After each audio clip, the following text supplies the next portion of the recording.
कहा कि दुनिया में जिसका मन फंसा वो राजा से रंग खो गया।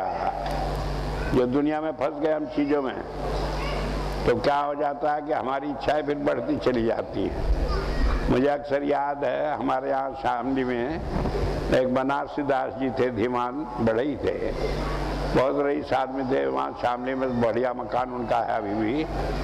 तो एक दिन आर्य समाज जी थे, कहने लगे आर्य समाज में कि जब मैं बच्चा था, बहुत गरीब था, तो छोटा था 8-10 साल का, तो एक बोरी में कट्टे में अपने औजार सब रख के वसूला थोड़ी और कंधे में रख कर गाँव जाता था मरम्मत करके।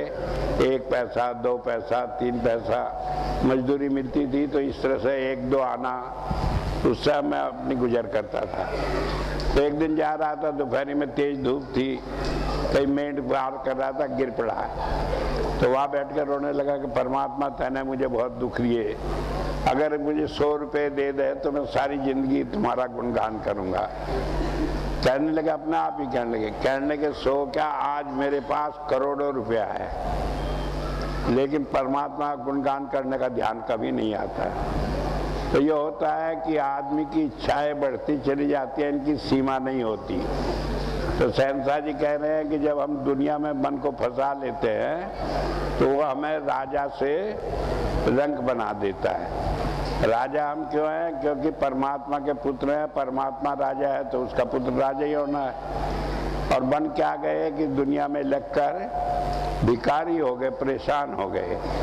तो इसलिए बताया कि बचने का तरीका क्या है। कि बचने का तरीका एक ही है कि हम अपना ध्यान गुरु के साथ लगाए रखें। सारी बात कहने का यह है कि काल का चक्र चल रहा है, चलेगा इसलिए कि परमात्मा भी चाहता है, संत भी चाहता है, नियम है, ये होगा। तो इसमें बचे रहने के लिए आपको एक ही काम करना है कि आप अपना ध्यान गुरु से लगाए रखो। मैं ये नहीं कहता कि उससे लगने में मुझे कुछ फ़ायदा है। फ़ायदा आपको है कि आप बच जाओगे, उससे नहीं लगाओगे तो पिस जाओगे, परेशान होगे। ये तो होता नहीं कि हमेशा नरक में रहेंगे, लेकिन कई जन्मों का चक्कर तो पड़ जाता है। तो इसलिए एक बात ध्यान रखें, कोई कुछ ही कहे किसी बातों में ना आए, अपना ध्यान गुरु से रखें, गुरु की बात माने।